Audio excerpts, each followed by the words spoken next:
Adapun perguruan tinggi yang pernah mencetak mereka bergelar Doctor of Philosophy, pertanyaan kembali hanya pertanyaan untuk anak MDA. Man rabbuka, siapa Tuhanmu? Man nabiyuka, siapa nabimu? Ma kitabuka, apa kitabmu? Pertanyaan yang simpel sederhana, tapi tak dapat dijawab oleh cendekiawan dan intelektual, karena memang Allah yuthabbitullahu alladzina amanu bil qawli tsabit. Dia hanya akan mengokohkan kalimat yang selalu diucapkan, yang selalu diamalkan.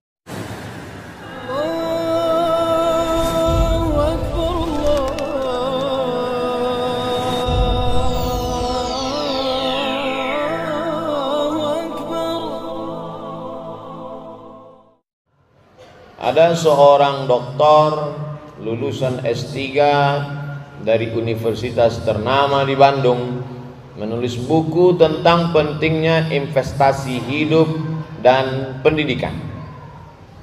Bukunya laris, bestseller. Katanya ketika anak masih kecil-kecil, kalau ada kelebihan dana, mulailah membeli rumah. Rumah ini dicicil 10 tahun, 15 tahun, 20 tahun. Nanti ketika anak sudah tamat SMA, maka rumah lunas dan bisa dijual. Setelah rumah dijual, bisa dipakai untuk dua. Pertama, pendidikan anak ke jenjang perguruan tinggi S1, S2, S3. Sisanya bisa dipakai untuk modal usaha. Ramai-ramai orang mengikuti saran ini, dan yang menulis buku pun berhasil. Anak yang pertama sudah lulus di Amerika dengan predikat cum laude, sarjana terbaik, bahasa Inggrisnya mantap, dan diterima bekerja di luar negeri. Anak kedua begitu juga, baru saja diterima dengan karir yang memuaskan hati orang tua. Anak paling kecil masih dalam proses pendidikan. Kemana kemari seminar menceritakan tentang keberhasilan, rumah megah, mobil mewah, jalan-jalan ke luar negeri, hidup nyaman, tentram dan damai. Tapi rupanya Allah Subhanahu wa ta'ala ingin menyentuh yang selama ini belum tersentuh. Ada sesuatu yang tak pernah terpikirkan, tapi Allah berkuasa untuk membuatnya datang dan tiba tanpa diundang. Tanpa terlintas di pikiran, istri pun jatuh sakit. Ketika istri sakit, masuk ke rumah sakit di ruang ICU. Saat itu dihubungilah anak yang pertama. Ibumu dalam keadaan sakit, nak. 9 bulan 10 hari kau dikandungnya. Dengan tetes peluh keringat dan air mata, meregang nyawa kau keluar dari rahimnya. Apa kata si anak?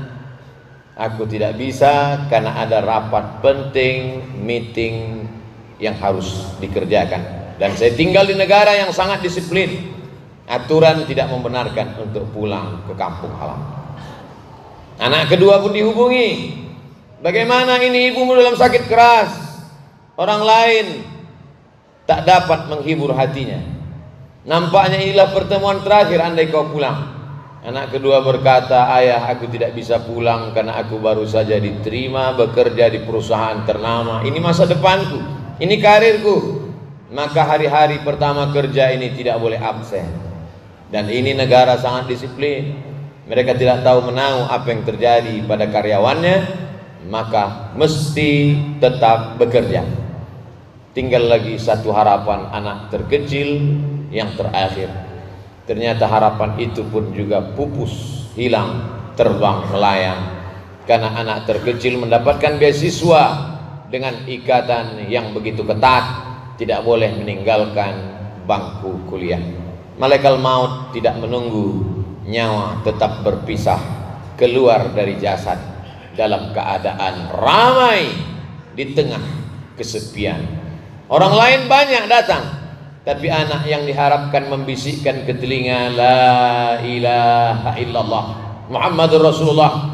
Anak yang mestinya membacakan ayat-ayat Allah ketika roh akan keluar dari jasad, seperti tebasan pedang di tempat yang sama beratus kali, seperti kambing yang dikuliti hidup-hidup, seperti mata kail pancing yang ditarik dari kulit yang basah. tak dapat meringankan permohonan terakhir sakratul maut. Apa mau dikata, nasi sudah menjadi bubur. Akhirnya jenazah itu dibawa juga ke liang kubur. Pusara ditutup, air mata menetes, bukan karena kematian, tapi karena buah hati belayan jiwa tak seperti yang diharapkan. Ternyata kesuksesan belum tentu melahirkan kebahagiaan. Renungan panjang akhirnya sang penulis buku meminta kepada semua tokoh yang menulis bukunya supaya buku itu ditarik kembali, karena dia tidak ingin orang lain merasakan perasaan yang sama yang dia rasakan, bahwa ada sesuatu yang tidak bisa dibeli dengan uang, tidak semuanya bisa dihargai dengan materi. Ada penyesalan panjang, air mata darah tak mengembalikan kehidupan. Kita hanya dapat mengambil pelajaran. Itu yang dipesankan Abu Darda, sahabat Nabi yang mulia, atafakkur sa'ah, berpikir sesaat, khairun min qiyami lailah, lebih baik daripada tahajud sepanjang malam. Salahkah anak kita sekolah ke luar negeri? Tidak salah, tapi bekalilah dalam kepalanya Al-Quran dan Sunnah.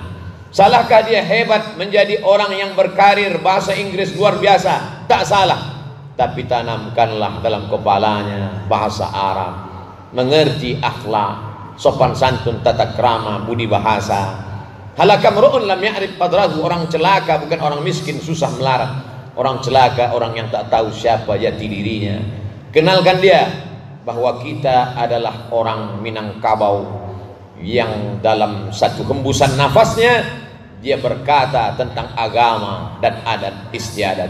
Adat basandi syara, syara basandi kitabullah.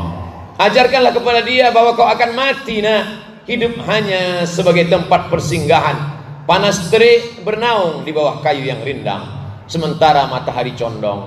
Tiba masanya kita akan berlalu. Kalau kapal sudah penuh muatan, maka berlayar tak dapat dielakkan. Sampaikanlah kepada kita bahwa dunia ini bukan tujuan. Sampaikan pada mereka bahwa kita hanya singgah sejenak. Setelah itu kita akan berlalu ke tempat yang penuh dengan keabadian. Sehingga dengan demikian dia menjadikan dunia ini hanya sebagai jembatan. Ad-dunya balaghun ilal akhirah. Dunia hanya penyampai kepada tujuan akhir. Bahwa dia akan mencari akhirat penting. Wabtaghi fima ataakallahu daral akhirah. Carilah akhirat. Tahajudlah sepanjang malam. Bacalah Quran. Wala tansa nasibaka minad dunya, tapi jangan lupa kau hidup di dunia perlu makan. Antada awarasataka aghnia, kau tinggalkan ahli warismu, anakmu, cucumu, menantumu dalam keadaan mampu, ekonominya mapan. Khairun, lebih baik min antada'ahum, daripada kau tinggalkan mereka alatan, miskin, susah, melarat, yatakaffafuna 'alan nas, mereka meminta mengemis kepada orang lain. Tak ada kepercayaan dirinya, tak ada izzahnya, tak didengar kata-katanya, tak dihormati ucapannya, karena dia orang yang terhinakan. Tapi jangan karena mengejar dunia lalu dia kehilangan tempatnya di akhirat. Islam mengajarkan kita keseimbangan. Dalam doa dari Rukun Yamani menuju Hajar Aswad berulang kali dikatakan Rabbana atina fid dunya hasanah wa fil akhirati hasanah wa qina adzabannar. Bila terdengar ada informasi musabaqah tilawatil Quran, bawalah anak-anak mendengarkan musabaqah tilawatil Quran. Dia lihat yang sebaya dengan dia, kenapa bisa hafal Al-Quran, kenapa aku tidak? Mulut berkata, ke telinganya belum tentu masuk, mungkin dia akan marah, mungkin dia akan merajuk. Tapi begitu dia lihat ada qari hafal Quran, umurnya sebaya dengan dia, di kelas yang sama, dia akan berpikir, mengapa aku tidak bisa? Kalau ada pengajian, bawalah dia ke masjid. Dia akan lari, dia akan melompat, dia akan berteriak. Tidak apa-apa, tapi paling tidak dia terbiasa. Nanti dia akan membawa anak dia pula pada masa kita sudah lagi tiada di atas muka bumi Allah. Kalau ada pengajian, ada pertemuan keluarga, bawalah dia, dudukkan dia dekat ulama, mintakan barokah. Sampai masanya nanti kita mati dimakan cacing tanah, dia akan membawa cucu kita, anak-anak kita yang tidak pernah kita kenalkan dengan ulama, maka mereka hanya tahu dunia semata. Sampai masanya kita pun akan hilang dari mata mereka. Air mata mereka meleleh bukan karena kita mati, tapi karena harta warisan kita terlalu sedikit untuk menopang ekonomi mereka. Bukan air mata itu yang dapat menolong, membantu kita. Air mata yang dapat menolong adalah ketika dia bangun di tengah malam, dilihatnya sajadah. Dulu di sajadah ini ayah tegak berdiri, dulu di sajadah ini ibu selalu berdoa. Mungkin selama hidup dia tidak pernah tahajud, mungkin selama hidup dia tidak pernah berdoa, dia marah, dia melawan, dia egois. Tapi setelah kita pergi, sajadah itu menjadi perlipur lara, penghapus duka, pengusap air matanya. Dia akan bangun di tengah malam, dia bersimpuh sujud menyesal panjang. Saat itu dia berdoa, Rabbighfirli wali walidayya warhamhuma kama rabbayani shaghira. Lapang kubur kita, terang barzah kita. Tak ada yang lain kita inginkan kecuali hanya permohonan kepada Allah Subhanahu wa taala. 86 tahun lamanya Ibrahim berkata, Rabbi habli minas shalihin. Doa itu kita warisi sampai hari ini juga berkata, Rabbi habli minas shalihin. Kita tidak minta mereka ganteng, kaya, gagah perkasa, tapi sakau mati dalam keadaan husnul khatimah, su'ul khatimah sudah menanti mereka. Yang kita inginkan adalah mereka menjadi orang-orang yang saleh dalam pandangan Allah, muslih dalam pandangan manusia. Ma'akal tafa'afnaita, yang selama ini kau bawa dia ke restoran megah, mewah, makanan mahal, menjadi busuk. Kau belikan dia pakaian di mall dengan harga yang luar biasa di luar negeri, lapuk. Tapi yang kau sedekahkan, bawa dia ke panti asuhan, ajak dia makan bersama dengan anak-anak yatim, membuka pintu hatinya. Setelah kita tiada, dibawanya pula anak istrinya ke tempat yang sama. Dulu di sini aku dibawa ayahku, di sini aku dibawa ibuku, hari ini aku bawa pula kalian wahai anak-anakku. Betapa kita tidak pernah menceramahi mereka, tidak pernah menggurui mereka, tapi perbuatan kita masuk ke tangkai jantungnya, masuk ke ubun-ubun kepalanya, bersarang dalam tulang belulangnya, akan dia ulang sampai kita mati. Saat itulah kita sedang mengajarkan amal jariah. Idza matal insan, mati manusia, inqata'a, putus. Tapi ada yang tak putus. Mungkin kita bukan seorang ulama, mungkin kita bukan seorang berilmu, bukan buya, bukan siapa-siapa, tapi ternyata hal-hal yang kecil kita ajarkan, itulah yang akan berkesan. Adapun perguruan tinggi yang pernah mencetak mereka bergelar Doctor of Philosophy, pertanyaan kembali hanya pertanyaan untuk anak MDA. Man rabbuka, siapa Tuhanmu? Man nabiyuka, siapa nabimu? Ma kitabuka, apa kitabmu? Pertanyaan yang simpel sederhana, tapi tak dapat dijawab oleh cendekiawan dan intelektual, karena memang Allah yuthabbitullahu alladzina amanu bil qawli tsabit. Dia hanya akan mengokohkan kalimat yang selalu diucapkan, yang selalu diamalkan. Dulu 20-30 tahun yang lalu, saat dia lahir ke atas dunia, merah kulitnya, 2 jari tapak kakinya sejengkal panjang tubuhnya, kita yang membisikkan ke telinganya sebelah kanan, sayup-sayup dengan derai air mata, asyhadu an la ilaha illallah. Apa yang kita inginkan? Kita tak pernah minta dia belikan kita rumah yang besar, kita tak pernah meminta dia membelikan kita mobil yang mewah. Yang kita inginkan cuma satu. Nah, dulu saat kau lahir ke atas dunia ini, aku membisikkan ke telingamu la ilaha illallah. Yang ku minta cuma satu, ketika aku akan pergi meninggalkan kalian, ketika saat itu masa genting tiba dan datang, aku hanya minta satu, engkau jugalah yang membisikkan ke telingaku lafaz talqin la ilaha illallah Muhammadur Rasulullah.